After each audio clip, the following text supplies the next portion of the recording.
হযরত সুলাইমান আলাইহিসসালাম ছিলেন এমন এক বাদশাহ যার সমকক্ষ কোনো রাজা বাদশার আবির্ভাব পৃথিবীতে আর ঘটেনি।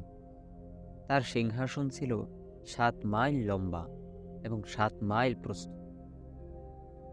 তার সিংহাসনের ডান পাশে থাকত সেনাবাহিনীর বিরাট ব্যাটালিয়ন এবং বাম পাশে থাকত জিন পরীদের সারিবদ্ধ দল। পিছনে থাকত দৈত্য দানবের বিরাট দল। আশেপাশে থাকত সারিবাঁধা পশু পক্ষীদের দল। হযরত সুলাইমান আলাইহিসসালামের এ বিশাল সিংহাসনটি বাতাস বহন করত। এর গতিবেগ ছিল অত্যন্ত দ্রুত।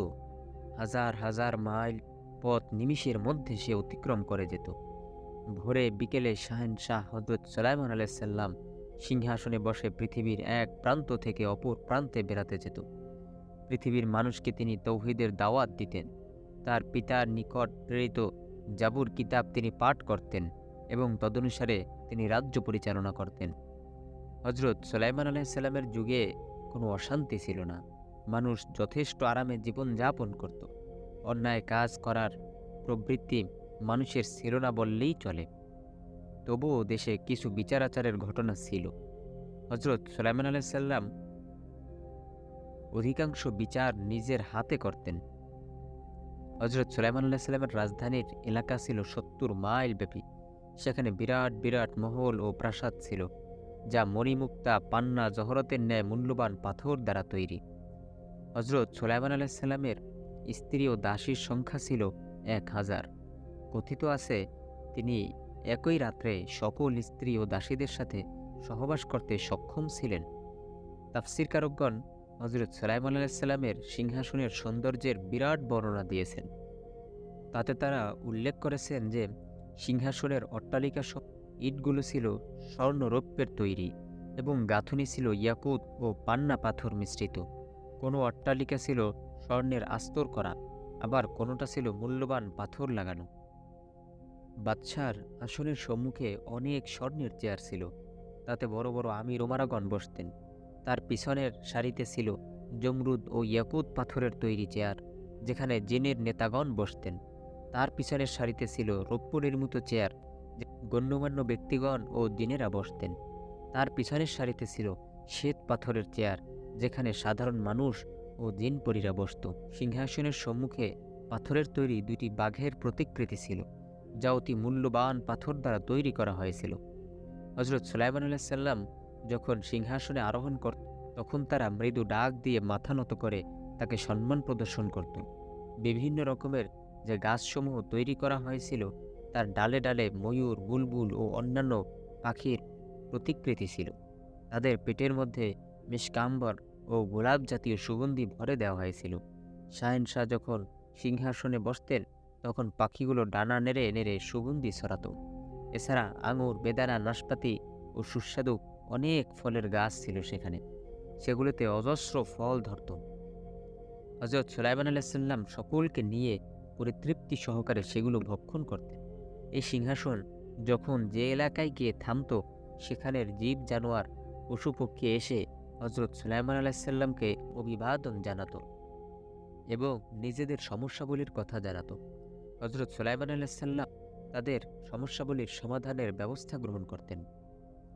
হযরত সুলাইমান আলাইহিসসালামের নিজস্ব চেয়ারখানি ছিল হাতের দাঁত, ফিরোজা, জমরুদ ও মারওয়ায়েত পাথর দ্বারা তৈরি।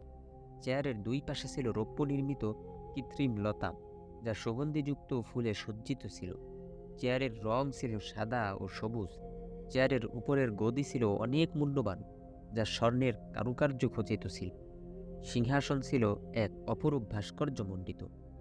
কথিত আছে হযরত সুলাইমান আলাইহিসসালামের এই সিংহাসন ও রাজমহল তৈরির ক্ষেত্রে জিনদের তৎপরতা ছিল প্রধান।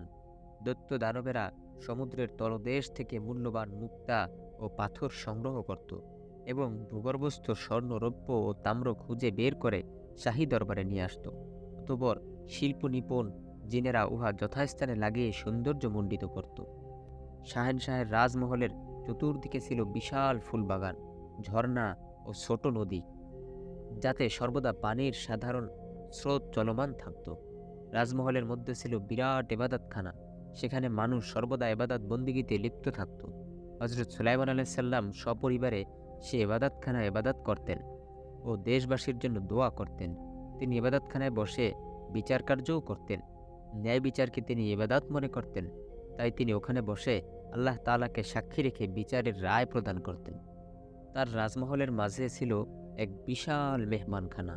সেখানে প্রতিদিন হাজার হাজার মানুষ খাওয়া দাওয়া করত। প্রতিদিন সেখানে ৭০ ঝুড়ি লবণ খরচ হতো। এ থেকেই সে মেহমানখানার মেহমানদের সংখ্যা কিছুটা অনুমান করা যায়। এতদা সত্ত্বেও হযরত সুলাইমান আলাইহিসসালাম রাজকোষ থেকে নিজ খাদ্য বাবদ কিছু গ্রহণ করতেন না। তার নিজ শ্রম দ্বারা উপার্জিত অতি সামান্য উপার্জন দ্বারা নিজ আহার্য গ্রহণ করতেন। কথিত আছে তিনি ব্যাগ তৈরির ছোট একটি ব্যবসা করতেন। উহা দ্বারা তিনি দৈনিক যা আয় করতেন তাই দিয়ে নিজের আহার যোগাতেন। হযরত সুলাইমান আলাইহিস সালাম সারা পৃথিবীর উপর রাজত্ব করতেন। সমস্ত পশু পক্ষী ও প্রাণী জগতের উপর ছিল তার আজ্ঞাবাহক। এছাড়া তিনি আল্লাহর দরবারে যা চাইতেন তাৎক্ষণিকভাবে তা মঞ্জুর হতো। এতদা সত্ত্বেও তিনি সারা রাত আল্লাহর দরবারে কান্নাকাটি করে নিজের ও উম্মতদের মঙ্গল কামনা করতেন। রিজিকের স্বল্পতা, দায়িত্ব থেকে পদস্খলন ও অহংকার জাতীয় ক্ষতিকারক রিপু থেকে আল্লাহর দরবারে সর্বদা আশ্রয় প্রার্থনা করতেন। কথিত আছে হযরত সুলাইমান আলাইহিস সালামের বিচার ছিল অত্যন্ত কঠোর। যে বাদী হয়ে মামলা দায়ের করত, সে যদি কোনো মিথ্যা মামলা দায়ের করত আর যদি তা প্রমাণ হতো তাহলে তার শাস্তি হতো। মিথ্যা মামলার ক্ষেত্রে অনেক সময় বাদীকে মৃত্যুদণ্ড পর্যন্ত প্রদান করা হতো। আর যারা আসামি তারা অপরাধী সাব্যস্ত হলে তাদের জন্য ছিল বিভিন্ন মেয়াদী কারাদণ্ড এবং মৃত্যুদণ্ড।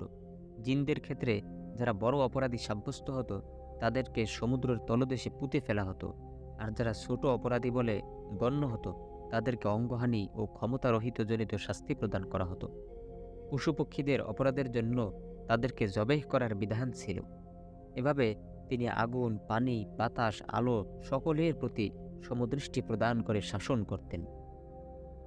হযরত সুলাইমান আলাইহিস সালামের সিংহাসনের সৌন্দর্য বর্ণনায় আরও বহু বিলাসী ও শোভাবর্ধক উপাদানের কথা বহু লেখক তাদের বর্ণনায় প্রকাশ করেছেন, যার সমুদয় বিবরণ এখানে বলা সম্ভব হলো না। প্রিয় দর্শক, আজ এ পর্যন্তই। হাজির হব আবার নতুন কোনো ইতিহাস নিয়ে। আসসালামু আলাইকুম ওয়া রাহমাতুল্লাহ।